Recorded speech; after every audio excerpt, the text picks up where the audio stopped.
Hey y'all, Stephen Williams here, call me the Good Bishop. Here's something we're gonna chat about. All right. Now this might be a part two, part three. When I grew up, I believed in love. You find somebody, you love them. You find the one that you think it is. Da da da da da.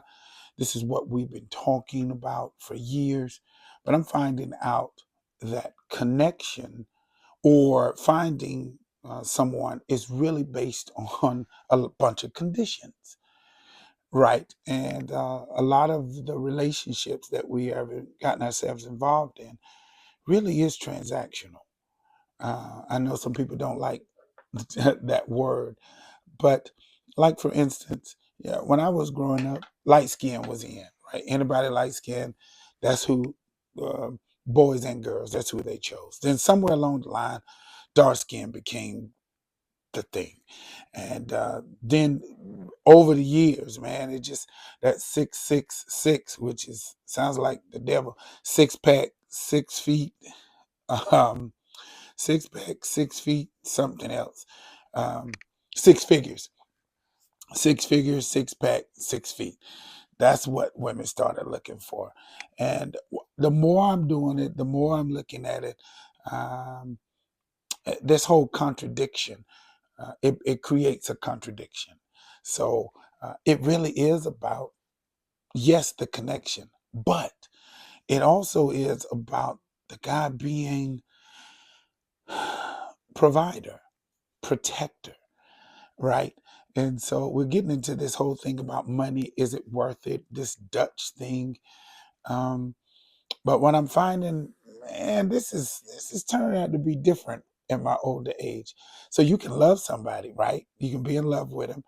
And I think women can love anybody that they want to love. But if they don't feel passion, protection, and provision, it seems that they move on real quickly. And they need the passion, the provision, and the protection. And if they don't feel those three things, then it seems like they don't. It seems like it just doesn't work if you don't have those three things for women. I can't wait to hear what the women say about this. Um, but the guy must have be able to provide, must be able to be passionate properly, and must be able to protect. And if you don't have those three things, it seems like that the relationship is not cohesive. And I know people say all the time, I can do without it. A man doesn't have to have this. But I think that's short term. I'm not sure that's long term. Um, I think if you can love a man and keep on doing it, but if he can't provide, if he's not passionate, and if he's not protecting you, I think women have a tendency to just move on to whatever's next. And I think men are frustrated in this season because they must recognize we are looked at for provision, for protection, and for passion. Like if you don't have those three things, hmm. And so it feels like that you got to have provision in order to keep the connection. I don't think it requires the connection to come, but I think in order to keep the connection, there must be some level of provision that a man has. And I don't know why it doesn't go the other way.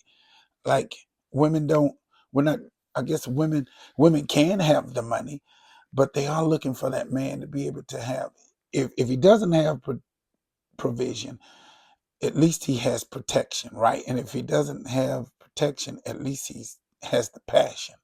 Y'all know what I mean by passion. Um, and so it's interesting how this dynamic of relationship is working. Um, Let me see what y'all talk about in the comments. I'm going to come back and we're going to talk a little bit more about it.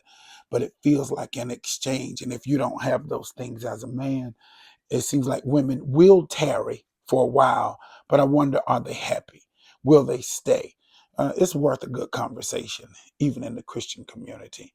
All right. You can have Jesus, but do you have those other three things? Let's talk about it. I'm the good bishop. They call me the good bishop. Ain't nobody good like our God. Stephen Williams out. Let's talk about it in the comments.